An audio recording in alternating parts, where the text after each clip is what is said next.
Hello guys, welcome to Startup Muchatlu. Today we are at Aradhya Silks. So 4 days నుంచి నేను చూస్తున్నాను అసలు Instagram మొత్తం కంగనా రనౌత్ ఫోటోస్ చాలా వైరల్ అవుతున్నాయి.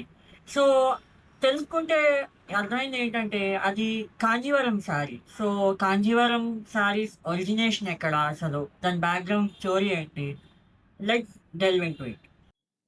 హలో స్నేహితులు ఎలా హాయ్ సార్. ఉన్నారు? మీ బ్యాక్‌గ్రౌండ్ ఏంటి? మీరెప్పటి నుంచి ఈ బిజినెస్‌లో ఉన్నారు? మాకు కొంచెం నాలెడ్జ్ ఓకే. యాక్చువల్‌గా నేను 15 ఇయర్స్ నాకు 15 ఇయర్స్ ఏజ్‌లో ఉన్నప్పుడు నేను బట్టల ఫీల్డ్‌లోకొచ్చాను. నేను యాస్ ఎ హెల్పర్‌గా ఓ 350 శాలరీ విజయవాడలో స్టార్ట్ అయ్యి హైదరాబాద్‌లో 1998లో నేను స్టార్ట్ అయ్యా. ఈ ఫీల్డ్‌లోకి క్లాత్ ఓకే. ఫీల్డ్‌లోకి నేను ఒక హెల్పర్‌గా స్టార్ట్ అయ్యా. తర్వాత నేను హైదరాబాద్‌లోకి 2002లో వచ్చాను. హైదరాబాద్‌లో 2002లో వచ్చిన కాడి నుంచి ఈ పట్టు శారీస్ దాంట్లో వర్క్ చేస్తూ ఒక పర్చేజ్ మేనేజర్‌గా ఒక ప్రైవేట్ కంపెనీలో 15 ఇయర్స్ వర్క్ చేశా. Oh! Okay. 15 years as a purchase మేనేజర్‌గా వర్క్ చేస్తూ, నేను ఈ ఐటెమ్ గురించి తెలుసుకుంటూ ఒక 3 ఇయర్స్ బ్యాక్ నేను ఈ స్టోర్ అనేది నేను సొంతంగా స్టార్ట్ చేసుకున్నాను. ఓకే. అంటే ఇప్పుడు మీకు ఈ స్టోర్‌లో మీరు పెట్టిన శారీస్ అవనివ్వండి, ఏమన్నా అవ్వనివ్వండి, అవన్నీ మీ సొంత మగ్గాల నుంచి వస్తాయా? పట్టు శారీస్ నా ఓన్ మ్యానుఫ్యాక్చరింగ్. నేనే ఓన్‌గా చేపించుకుంటాను. నేను పట్టు శారీస్‌లో నాకు 25 ఏళ్ల అనుభవం. 25 ఇయర్స్ నుంచి క్లాత్ ఫీల్డ్‌లోనే ఉన్నాను. నేను యాక్చువల్‌గా ఇంతకుముందు పర్చేజ్ చేసిన ఫీల్డ్‌లో కూడా నేనే పర్చేజర్. ఓహ్! నేనే అన్ని ఓహ్! స్టోర్‌లకి, నేనే అన్ని ఊర్లు ఎగ్జాంపుల్ కంచి, ఆర్మీ ఇలాగ ఈ శారీస్ ఎక్కడెక్కడ తయారవుతాయో నార్త్ అండ్ సౌత్‌లోకెళ్ళి నేనే స్టాక్ ఎక్కువ పర్చేజ్ చేసుకొనొచ్చాను. ఆహా! ఆ ఎక్స్‌పీరియన్స్‌తో ఇప్పుడు నేను సొంతంగా ఇలాంటి చోట ఒక చిన్నగా ఇది హౌస్ లాగా ఉన్నదాంట్లో అవును. ఎందుకంటే ఇట్లాంటి ప్లేస్ ఇప్పుడున్న ఇది మొత్తం కలిపి 1350 ఎస్ఎఫ్టీ. యెస్. 1350 ఎస్ఎఫ్టీలో మీకు ఒక స్టోర్ బయట తీసుకోవాలంటే ఒక 2, 3 లాక్స్. అవును. ఇప్పుడు ఇది కరెక్ట్. నేను 60,000 రెంట్‌న. యాహ్! 50,000 plus rent. 60,000లో నేను తక్కువ ప్రైస్‌కి రెంట్‌కి తీసుకొని కస్టమర్స్ వస్తూ నేను మంచి ప్రైస్‌కి కస్టమర్స్‌కి ఇచ్చేలాగా నా ఆలోచన అన్నమాట. వెరీ గుడ్ ఇనిషియేటివ్ అండి. ఎందుకంటే ఇవాళ రేపు చూస్తున్నాము. ఏ ఏ స్టోర్‌కెళ్ళినా ఇప్పుడు కంచి అన్నది కంచి పట్టు ఎనీ టైప్ ఆఫ్ పట్టులో ఇప్పుడు కాంజీవరం పట్టు, కంచి పట్టు చాలా ఫేమస్ అవుతుందని. సో, మీరు ఆ క్వాలిటీని ఎలాగా మెయింటైన్ చేస్తున్నారండి? అంటే మీకు ఆల్రెడీ ఇంత ఎక్స్‌పీరియన్స్ ఉంది. మీరే ముందు నుంచి పర్చేసర్ దగ్గర నుంచి తీసుకుంటున్నారు. కాబట్టి అప్పటి క్వాలిటీకి, ఇప్పటి క్వాలిటీకి మీరు దాన్ని అలా కంటిన్యూయస్‌గా ఎలా మెయింటైన్ చేస్తున్నారు? నేను ఏది చేసినా మ్యానుఫ్యాక్చర్ దగ్గరికెళ్తా. హ్మ్. మామూలుగా అంటే మా బిజినెస్‌లో ఉండేది ఎలా ఉంటదంటే manufacture, weaver, master weaver. Manufacture కాదు వీవర్ అంటారు. Weaver, master weaver, trader, retailer. Hmm. ఈ 4 ఉంటాయి. అంటే నువ్వు మ్యానుఫ్యాక్చర్ దగ్గర నుంచి అంటే వీవర్ దగ్గర నుంచి మాస్టర్ వీవర్ తీసుకున్నాడు. అంటే ఒక 10 మగ్గాలు దించి తీసుకొస్తాడు. అతని నుంచి ట్రేడర్ తీసుకుంటాడు. ట్రేడర్ నుంచి స్టోర్‌కొస్తాయి. నేను అలా కాకుండా మేము ఎలా చేస్తామంటే డైరెక్ట్ మ్యానుఫ్యాక్చర్ వీవర్ దగ్గరికి మేమెళ్తాం. అన్ని ప్రత్యేకత. నేను వీవర్ దగ్గరికి డైరెక్ట్‌గా వెళ్తా. దానివల్ల ఏమైద్దంటే క్వాలిటీ మన కంట్రోల్‌లో ఉంటుంది. డైరెక్ట్ వీవర్ దగ్గరికి వెళ్ళడం వల్ల మనకేది కావాలో అది చేయించుకునే క్వాలిటీ ఒకటి మన కంట్రోల్‌లో ఉంటుంది. తర్వాత ప్రైస్ కూడా. ఎందుకంటే చేతులు మారే కొద్దీ ప్రైసులు మారిపోతాయి. మారిపోతాయి. ఏదైనా సరే. అది నిజమే. అది ఇప్పుడు మన సహజం. చేతిలో ఫోన్ ఉంది. కరెక్ట్. డైరెక్ట్ కంపెనీలో దగ్గర తీసుకుంటే ఒకలా ఉంటది. వేరే చోట అలాగా మనకి మారిపోతూ ఉంటుంది. అలాగా నేను రేట్ కూడా అందరూ బయట తెచ్చేదానికన్నా తక్కువ తెచ్చి, నేను తక్కువ మార్జిన్‌తో కస్టమర్‌కి అమ్మేలాగా నా ఆలోచన. ఆ! అంటే ఆ! అదే క్వాలిటీ ఉంటుంది గానీ మీరు తక్కువ క్వాలిటీ మార్జిన్‌తో విషయంలో అసలు కాంప్రమైజ్ ఉండదు. ఆ! ఇప్పుడు 25 ఏళ్ల ఎక్స్‌పీరియన్స్ ఉంది క్వాలిటీ. అవును. క్వాలిటీ ఎలా బావుంటది, ఎక్కడ బావుంటది, ఏది బావుంటదో చూడటంలోనే మా ఎక్స్‌పీరియన్స్ కదా! కరెక్ట్. అవును. క్వాలిటీ విషయంలో కాంప్రమైజ్ ఏం కాంప్రమైజ్ లేదు. లేదు. కానీ మీరు డైరెక్ట్ వీవర్ నుంచి తీసుకున్నారు కాబట్టి ఆ మార్జిన్ అనేది హ్మ్. తగ్గుతుంది. నిజం చెప్పాలంటే బయట ఎక్కడన్నా వేరే వాళ్ళు కొనే రేటుకి నేను అమ్మేస్తా. కరెక్ట్. అవును. వేరే నిజమే. వాళ్ళు కొనే ఇప్పుడు నిజమే. వేరే వాళ్ళు కొనే రేటుకి నేను సేల్ చేయగలుగుతా. కరెక్ట్. అది. కరెక్ట్. నిజం. కొంచెం అది మా సీక్రెట్ అన్నట్టు. అదే పర్వాలేదు. అది. ఆ! అయితే ఇప్పుడు మీరు చెప్పారు కదండీ! డైరెక్ట్ వీవర్స్ దగ్గర తీసుకుంటామని. ఇప్పుడు మరి చాలా చోట్ల బయట ఇలాగే కొంచెం తక్కువ రేట్‌కే సేమ్ క్వాలిటీ శారీస్ సెల్ చేసి వీవింగ్ మిస్టేక్ అంటారు. సో, అంటే ఆ వీవింగ్ మిస్టేక్ అంటే ఏంటండి? మామూలుగా మగ్గాలు దగ్గర నుంచి మీరు తీసుకుంటున్నారు. మరి అంటే ఏంటి అసలు? వీవింగ్ మిస్టేక్ అంటే ఏంటంటే, ఇప్పుడు పట్టు చీరలు నేసేటప్పుడు పట్టు చీరల గురించి చెప్తాను. వేరే ఆటిల గురించి కన్నా. వార్పు, వెఫ్ట్ అంటారు. అంటే ఆ! నిలువు అద్దం. మన అంటాం. ఆ! భాషలో నిలువు అద్దం. మా మా వీవర్స్ భాషలో వార్పు, వెఫ్ట్. అది ఏదైనా ఒక థ్రెడ్ మిస్ అయిందంటే, ఆ వార్ప్ మిస్ అయిపోతే అక్కడ గ్యాప్ వచ్చేస్తది. గ్యాప్ వచ్చేయడం గాని, ఎక్స్‌ట్రా థ్రెడ్ పడడం గాని, లేకపోతే అక్కడ గ్యాప్ వచ్చేయడం గాని తెస్తాం. ఇప్పుడు మాలాంటోళ్ళం ఇప్పుడు ఇలా స్టోర్‌లో ఉన్నోళ్ళు ఎలా చేస్తారంటే అయి కొనరు. ఓకే. అవన్నీ పక్కన పెట్టేస్తారు. మరి ఎవరో ఒకరు కొనుక్కోవాలి కదా!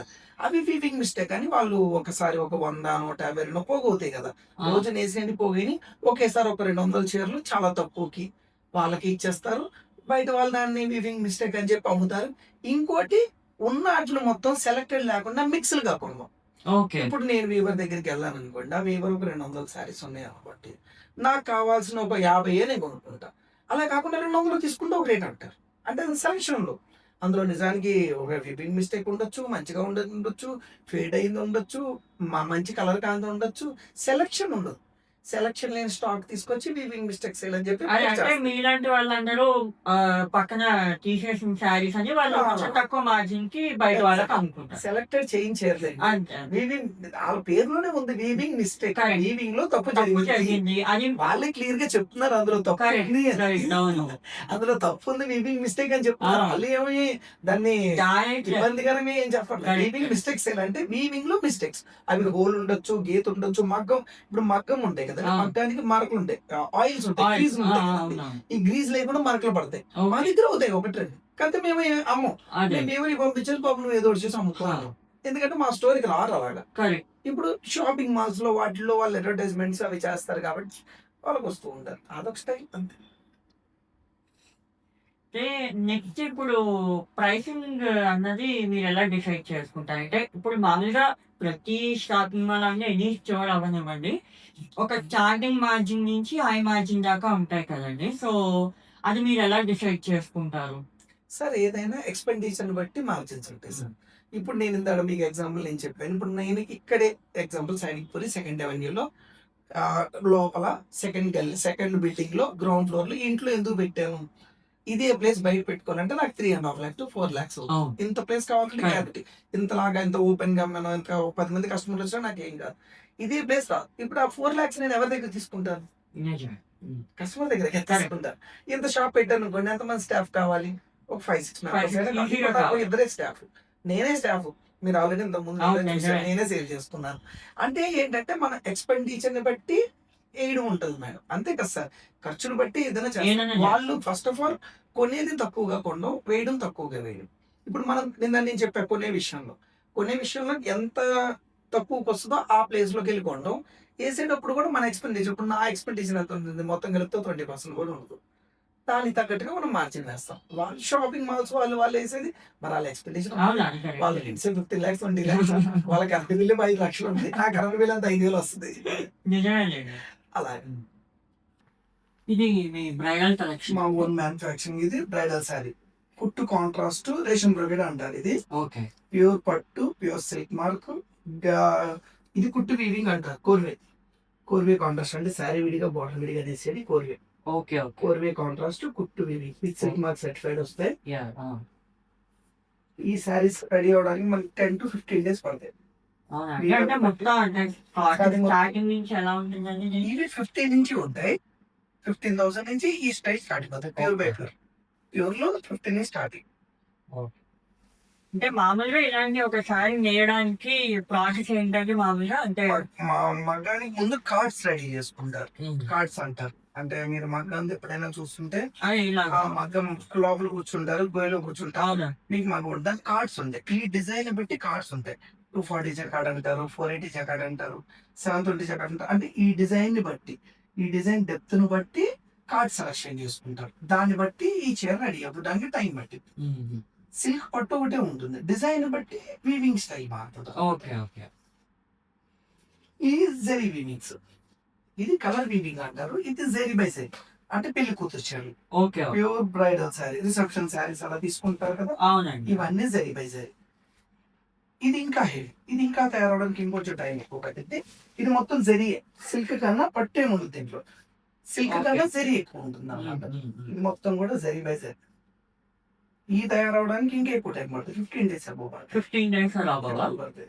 ఈ డిజైన్స్ బట్టి కాస్ట్ అనేది పెరుగుతూ ఉండొచ్చు. చూసారా ఇది కూడా ఆ! శారీ విడిగా, బార్డర్ విడిగా వేసేది. ఇది అనేది కొంచెం టైం పడుతుందన్నమాట.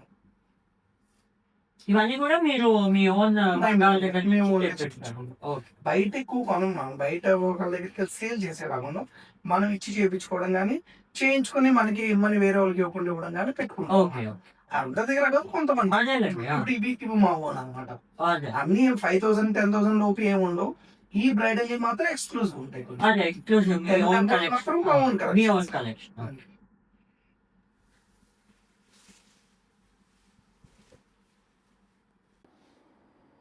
ఇది ఒకసారి మాకు ఎక్స్‌ప్లెయిన్ చేయండి. ఇవి ఏం వెరైటీస్? ఇప్పుడు పట్టు పురుగులో నుంచి వచ్చేది పట్టు పురుగు కాలిస్తే తెలుసు. పట్టు పురుగుని వేడి నీళ్ళల్లో వేసేస్తే వచ్చేది పట్టు దారం. ఈ పట్టు దారం ఫస్ట్ వచ్చేది కొకేన్. కొకేన్ యార్న్ అంటారు. ఇది కొకేన్ నుంచి యార్న్ తయారు చేస్తారు. అంటే ఫస్ట్ వచ్చి మల్బరీ. ఇది మల్బరీ సిల్క్. ఇప్పుడు మన పట్టు, మన ఎగ్జాంపుల్ సౌత్ ఇండియన్స్ కంచిలో తయారయ్యేది ఎక్కువగా ఏంటి అంటే మల్బరీ. ఇది కొకేన్ లో నుంచి యార్న్ గా తయారై మల్బరీ వస్తుంది. తర్వాత అస్తారు మీరు నార్త్లో ఎక్కువ తస్సర్ శారీస్ అని మీరు ఉంటారు కదా, raw silk, tussar, munga silk, ఇలాంటివన్నీ తస్సరు. ఇది పెద్దగా ఎక్కువగా వాడరు. నెక్స్ట్ ముగా సిల్క్ కూడా ఇప్పుడు ఎక్కువగా వాడేది మనం మల్బరీ. మన సౌత్ ఇండియన్స్, మన కంచి పట్టు చీరలు మేజర్ వాడేది మల్బరీ, తర్వాత వాడేది తస్సర్. ఈ రెండు కూడా వాడతారు కానీ చాలా లిమిటెడ్, పైగా కాస్ట్ ఎక్కువ కూడా అయిపోతాయి మనకి. ఇది కాస్ట్ తర్వాత ఎక్కువ రాదు, ఇది వచ్చేది తక్కువ, సిల్క్ తయారయ్యేది తక్కువ. ఇది ఓకే, మిగిలిపోయిన తర్వాత చాలా వీటికన్నా ఇది ఎక్కువ రాదు, సిల్క్ రాదు, ఇది బాగా థిక్నెస్ వచ్చేది. ఇది మన అందరికి ఫ్రెండ్లీగా ఉండేది. అంటే మంచిగా పట్టు చీర తయారయ్యి ఒక 500 grams 600 grams లో కూడా శారీస్ అయ్యేది వచ్చి మనం మల్బరీ. కానీ ఇది క్వాంటిటీ ఎక్కువ కానీ మనకి వచ్చే మ్యానుఫ్యాక్చరింగ్ తక్కువ ఉంటుంది. ఏదైనా మనకి ఎక్కువ ఉండేది మల్బరీ. మన దగ్గర ఇప్పుడు మామూలుగా సౌత్ ఇండియా మొత్తం ఓన్లీ మల్బరీతోనే మీకు sari. Okay, thank you. Experience ఉందన్నారు కదండి, సో ఆ ఎక్స్పీరియన్స్లో మీరు పడ్డ ఛాలెంజెస్ కానీ ఎప్పుడైనా ఏమైనా ఇబ్బందులు ఎదుర్కొంటే మాతో చెప్పండి. ఇప్పుడు నేను జాబ్లో ఉన్నప్పుడైతే చాలా ఛాలెంజెస్, అది కాంపిటీషన్ కానివ్వండి, సెలక్షన్లో ఛాలెంజ్ కానీ, ఆ సెలక్షన్ని మూవ్ అవ్వకపోతే ఉండే ఛాలెంజ్ కానీ, ఇలాంటివి పడ్డా. సొంతంగా పెట్టినప్పుడు కూడా ఇప్పుడు నేను హౌస్లో స్టార్ట్ చేశాను కాబట్టి పెట్టగానే కస్టమర్లు వచ్చారు. ఇప్పుడు 4 years ఇప్పుడు నేను ఒక స్టెబుల్ అయ్యి దీంట్లో ఉండే మైనస్లు ఏంటో తెలుసుకొని ముందుకెళ్ళగలుగుతున్నాను. ఇప్పుడు ఈ మీలాగా రేపు పొద్దున్న ఇలాంటి శారీస్ రిలేటెడ్ బిజినెస్ స్టార్ట్ చేయాలనుకున్నారంటే వాళ్ళు ముఖ్యంగా తెలుసుకోవాల్సిన విషయాలు ఏంటి? ఫస్ట్ తెలుసుకోవాల్సిన క్వాలిటీస్. ఏ శారీ ఎక్కడ తయారవుతుంది, ఎంతకు తయారవుతుంది, ఎలా తయారవుతుంది. చీర గురించి ఇప్పుడు చాలామంది మీరు అడిగారు కాబట్టి చెప్తున్నారు. చాలామంది క్లాత్ గురించి తెలియని వాళ్ళే బిజినెస్లు పెడుతున్నారు, డబ్బులు బిజినెస్ పెట్టేస్తున్నారు. ఒక 20 lakhs 30 lakhs ఉంటే క్రెడిట్స్ దొరుకుతాయి, స్టాకు ఫర్నిచర్ క్రెడిట్స్ దొరుకుతాయి. ఇది 3 to 4 months అడ్వాన్స్ కట్టేస్తే వచ్చేస్తాయి. కానీ ఇది కరెక్ట్ కాదు. క్వాలిటీ గురించి తెలుసుకొని అసలు ఇది ఎక్కడ మ్యానుఫ్యాక్చర్ అవుతుంది, ఎంతకు దొరుకుతుంది, బయట ఎంతకు అమ్ముతున్నారు, మనం ఎలా పెడితే దాన్ని సేల్ చేస్తామో తెలుసుకోగలిగి చేస్తే చాలా బాగుంటుంది. వాళ్ళు చాలామంది అలా చేస్తున్నారు, కానీ ఎక్కువ మంది అనవసరంగా ఎగ్జాంపుల్ ఇంటి దగ్గర అమ్ముకునే వాళ్ళు ఉన్నారు. వాళ్ళు కూడా లేడీస్ చాలా మంది అమ్మాలనుకొని క్వాలిటీలు తెలియకుండా కొంతమంది కొన్ని ఏరియాలకు వెళ్ళి మోసపోతున్నారు. అలా కాకుండా గ్రౌండ్ వర్క్లో అసలు శారీస్ ఎలా తయారవుతాయో తెలుసుకొని చేస్తే చాలా బాగుంటుందని నా ఉద్దేశం. ఓకేనా?